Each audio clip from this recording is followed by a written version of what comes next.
Hi guys, welcome to Algebra 2. This is lesson 1 on multiplying out single brackets. As you can see here, there's going to be lots of lessons on brackets, and please do them in order if you can, so it will make sense. So let's get started. So like I said, this is the Algebra 2 playlist. There is an Algebra 1 playlist as well. If you haven't done that, I would recommend that you go back and do that. This is just revision from that Algebra 1 playlist. I'm not going to go over this, so just something to pause and try yourselves. Okay, so multiplying out a single bracket. So what is in here? So I've got a big arrow pointing between the 3 and the brackets here. From previous lessons, we should know that when you write 3a all by itself, that there is a multiplication sign in the middle of it. It is the same with brackets. So there's a multiplication sign in between that 3 and that bracket there. So that 3 is multiplying for the whole bracket, and which is a plus 2. Okay, so I've just put a multiplication sign there, and if I scroll down, 3 multiplied by all of a plus 2 is the same as 3 lots of a plus 2, which is the same as writing a plus 2 out 3 times. Okay, I hope that makes sense to you. So let's have a look at some examples of multiplying out single brackets. So I've kind of did an example here. So method 1 would be like taking my a plus 1 and another a plus 2 and another a plus 2 and another a plus 2, writing them out 3 times, and then looking at how many a's you have in total and how many numbers you have in total. So I've got 1, 2, 3 lots of a, or you can think of it as a plus a plus a, which we know is 3a, and then I've got a plus 2, positive 2, so 3 positive 2, and then all added together as a positive 6. So it'll be 3a add 6.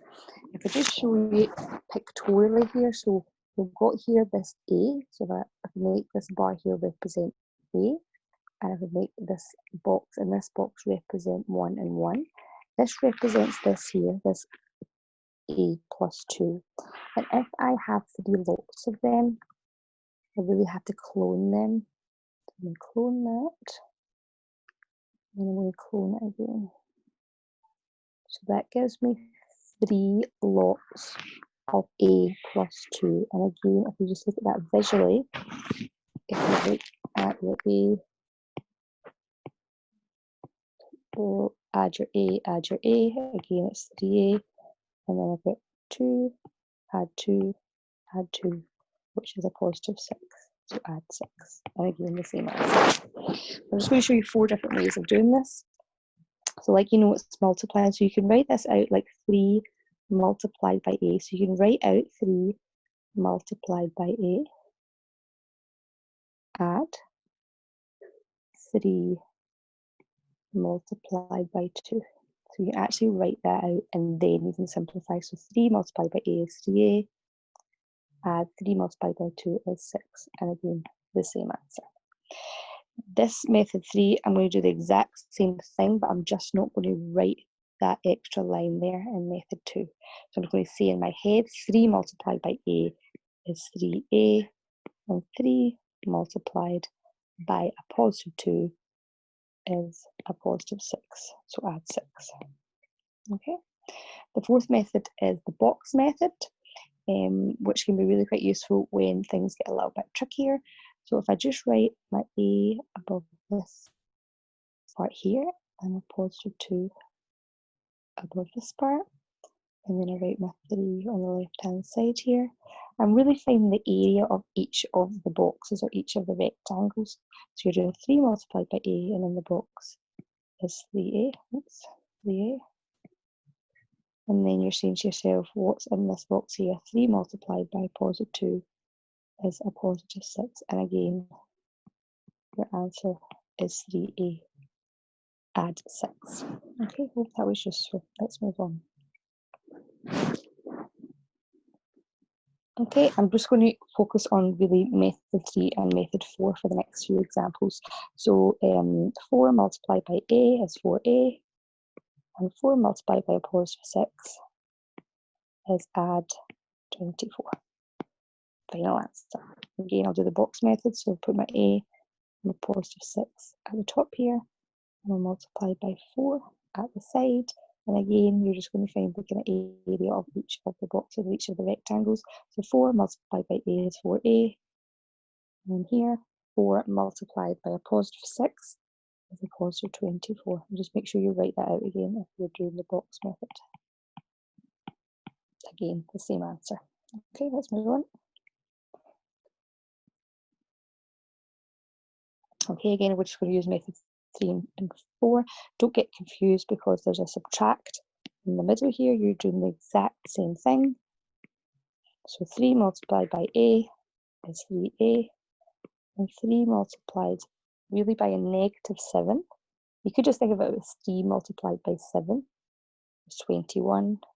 There's already a subtract in the middle, so the subtract stays there, or you can think of it as 3 multiplied by a negative 7, which is negative 21. And the box method, A negative 7 go on top, 3 go at the side. 3 multiplied by A is 3A, and 3 multiplied by a negative 7 is negative 21. That would be written as 3A subtract 21. Okay, let's move on. Again, here there's a coefficient in front of the y, so the numerical value in front of that y term there, but you're just doing the exact same thing. So it's still 8 multiplied by 4y, which means 8 lots of 4y. So it's really going to multiply your 8 and your 4 together. So 8 multiplied by 4y is going to be 32y. And 8 multiplied by a negative 1 is negative 8. And again, the box method, 4y on the top, your negative 1 there, and your 8 at the side. And you multiply them together, and you're going to get the exact same answer. Again, just make sure you write out again if you're using the box method, just to confirm your answer. Okay, well done, guys. Let's move on. Okay, this side I'm not really voted, but this is my turn on this side. So I'm just going to use this method here, and I'm just putting my little arrow. You don't have to do that. I'm just showing you on the screen what terms are multiplying by each other. You could do this in your head once you get used to it. So 5 multiplied by 5y is 25y. There's going to be a subtract there because there's a subtract in the bracket, and the number on the outside is positive. But again, you can think of it as 5 multiplied by negative 8, which is negative 40. So that's my final answer. Here, just be careful. I'm assuming that you are good with your negative numbers. If not, that is something you're going to have to revise. Negative 4 multiplied by t is negative 14. And negative 4 multiplied by a positive 6 is going to be a negative 24. That's your final answer. And here, be very careful again with your negatives. Negative 6 multiplied by 8 is going to be a negative 48. And negative 6 multiplied by a negative 7p is going to give you a positive answer. It's going to be, oops, that's my pen. There we go. It's going to be a positive 42p. And again, that's your final answer.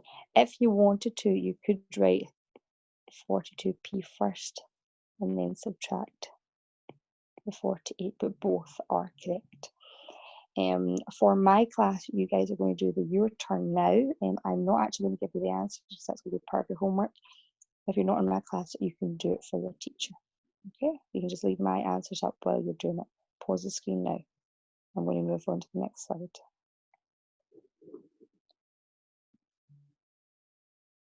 Again, same setup, so my turn on this side. So from the Algebra 1 playlist, lesson 2, we talked about indice rules. So if that's something that you need to look at, please go back and look at that. I am assuming that you know what you're doing. So we're just going to get started with these questions. Okay, so it's 9a multiplied by x, it's just written like 9ax, and 9a multiplied by a -2 is -18a. Final answer. Okay, next one. 9a multiplied by 2a squared. Remember, this a has got a power of 1, and remember what you do with your powers. You're really multiplying an a with the power of 1 multiplied by an a to the power of 2, or a squared, which really means a multiplied by a multiplied by a, which is the same as a cubed. And really the wee trick here is just you add your powers together. Okay, but again, look up your Algebra 1 playlist, lesson 2, if you need to recap that. So, sorry, back to the question. So 9a multiplied by 2a squared is 18a cubed, and 9a multiplied by a -2 is -18a. Okay, next one. 9a multiplied by 2x is 18ax, and 9a multiplied by your -2 there is -18a. Final answer. Okay guys, my class, this is part of your homework, so you have to do this section here on the right hand side, and again, if you need some extra help, just go back to, with your indices, go back to Algebra 1, lesson 2. Okay, we're about to finish up, we're nearly finished. So next slide. Yep, next slide is just your exit question. So really just pause the video. My class are going to be doing this and sending me the answer. If I don't teach you, you can send this to your teacher and ask for help there. Thanks so much for watching, guys. Thank you. Bye now.